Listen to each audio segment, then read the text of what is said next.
গরমে মানুষ অসুস্থ হয়ে যাচ্ছে, রোগবাদী হচ্ছে, কাশি হচ্ছে। কেটে ফেলে আমাদের যেটা বৈরী আবহাওয়া সৃষ্টি হয়েছে গাছপালা কাটার কারণে হয়ে গেছে। কঠিন একটা তীব্রতা চলছে এখন, আসলে প্রত্যেকের উচিত ছিল ছায়ায় থাকা। তারপরে সব জায়গায় তো মরুভূমি, নদী মরুভূমি ডেকে গেছে। প্রচণ্ড তাপদাহে জনজীবন হয়ে উঠেছে অতিষ্ঠ, যে বিষয়গুলো হসপিটালগুলোতে গেলে আমরা বেশি লক্ষ্য করতে পারি।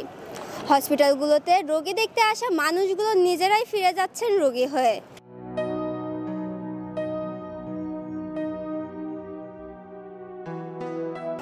আমাদের তো অনেক কষ্ট আছে, রোগীরা তো এক পর্যায়ে আছে, তার চেয়েও মনে করেন যারা রোগীর সাথে আসছে তারা বেশি অসহ্য বোধ মনে করছে। গরম এখানে অত্যন্ত গরম আসছে, তাই না? এখানে রোগী তো কষ্টে আছে, আমরা তার চেয়ে বেশি কষ্ট হচ্ছে। এমন বেশি কষ্ট থাকার কারণ কি? কারণ তো এখানে আবহাওয়া তো অনেক, তাপমাত্রা অনেক বেশি, যার কারণে এই সমস্যাটা হচ্ছে। আমি অলরেডি নিজেই রোগী হয়ে গেছি, তাই না? আর 4-5 দিন আছি, এখন নিজেরই এখানে ভর্তি হওয়ার দরকার ছিল। ঠিক আছে, এখন যাক আবহাওয়া ভালো না হওয়া পর্যন্ত তার কি হবে না। গরমে আমি তো অতিষ্ঠ প্রাস, আমি কাশি এবং গলায় ব্যথা আক্রান্ত হয়ে হাসপাতালে আসছি। আপনি কি নিজের জন্য এসেছিলেন? আমি নিজের জন্য আসছি।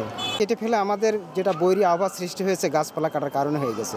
আমাদের যে গাছগুলো লাগানোর প্রয়োজন তার চেয়ে বেশি নিধন করা হচ্ছে। প্রয়োজন আমাদের অতিরিক্ত গাছ লাগালে আবহাওয়ার এই অবস্থা থেকে রক্ষা পাওয়ার উপায় আছে, এটা আমি বলতে পারি। গাছপালা কম, তারপরে বৃষ্টি বাদল নেই, এই কারণে। তারপরে সব জায়গায় তো মরুভূমি, নদী মরুভূমি ডেকে গেছে। আমার জীবনে প্রথম দেখলাম আমাদের কুমার নদী শুকায় গেছে, হাঁটিয়ে মানুষ চলাচল করতেছে। আমাদের বগুড়া শুল্কপথা থানা, কুমার নদী শুকায় গেছে, এই নিয়ে ফসলাদি খুব মারা যাচ্ছে, পাট টাট। এক্ষেত্রে ধান টান দিকে মানুষ একটা চিন্তায় আছে যে আল্লাহ পাক কবে রহমত করবে, বৃষ্টি হলে পরে যাই হোক আল্লাহ পাকের রহমত যদি করে তাহলে মানুষ শান্তি ফিরিয়ে পাবে। আসলে হাসপাতালে যে আমরা আসছি, কঠিন একটা তীব্রতা চলছে এখন, আসলে প্রত্যেকের উচিত ছিল ছায়ায় থাকা। রোদের তীব্রতা, আমাদের এলাকায় যে গাছগুলো ছিল সব গাছ, অধিকাংশ গাছ সব কেটে ফেলাইছে। আসলে অধিকাংশ গাছই নষ্ট হয়ে যাচ্ছে, কিন্তু ছায়া যে গাছ, যে বটবৃক্ষ, এগুলো গাছ লাগানো দরকার। হ্যাঁ, আর আমাদের প্রচুর পরিমাণে বিশ্রাম দরকার। এর ভিতরে অধিকাংশ মানুষকেই ছায়ায় থাকা উচিত। খুব জরুরি প্রয়োজন না হলে কাউকেই বাইরে বেরোনোর প্রয়োজন। আমরা হাসপাতালে আসছি খুব অতি প্রয়োজনে, এই জন্য আমরা আসছি। তাছাড়া আমরা পাঠাইছিলাম, সারাদিন বাসায় আছে, স্কুল কলেজ সব বন্ধ করে দিচ্ছে, স্কুল খুলছে না। আসলে এই জন্য আমাদের সবাইকেই স্বাস্থ্যসম্মতভাবে থাকা উচিত, ছাত্রাবাস করা উচিত, আমরা বাইরে না আসা উচিত। এর কারণে হিটস্ট্রোক হচ্ছে, তারপরে সর্দি কাশি হচ্ছে, কাশি জ্বর হচ্ছে, অনেকে পানি শূন্যতাভাবেও মারা যাচ্ছে। আমি রোগী দেখতে নয়, আমি প্যাথোলজি ডিপার্টমেন্টে এসেছিলাম এবং বহির্বিভাগ টিকিট নিয়ে আমি ডাক্তার দেখিয়েছি।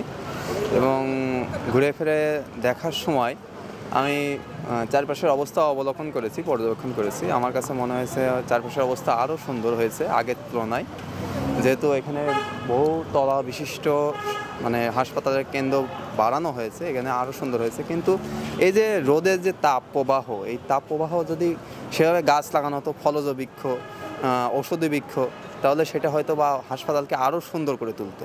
আমার কাছে এটা মনে হয়েছে, এটা শূন্যতা লেগেছে। যেমন ওই পাশের দিকে কড়ই গাছ আছে, কড়ই গাছটার ছায়া কিন্তু মানুষ পাচ্ছে, উপকৃত হচ্ছে।